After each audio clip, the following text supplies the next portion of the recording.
That's me. You're probably wondering how I ended up in this situation. Okay guys, mayong buntag. Kanigid na rin nga situation na po karon is medyo dali kita.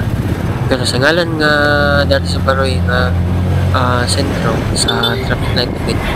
Normal na maginakudagan. Ano dari o pag ano ko ni tatay katagbo, okay ra, hinay ra. Dagan ako na sa mga 20, 30 kapin. Na yun, nag-go magod siya. Medyo nakalakaw na ko. Then nakakita ko sa kauban. Ano siya o? Itom. And then malas siya pag yun. Dari na hitabo na ang trahedya.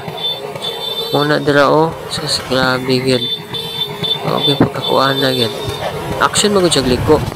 Pag siya gliko niya ang punot dulo yun sa salaan eh. Which is ang balas. Kana dira o. Kuna na ko. Grabe kadangog yun. So, nagit ako yung adlaw yun ron.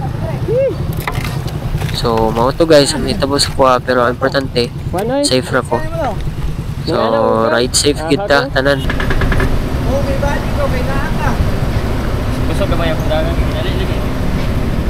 Lesson learn again. Safe na ta guys. Kuha kayo ba? Kuha kayo ka.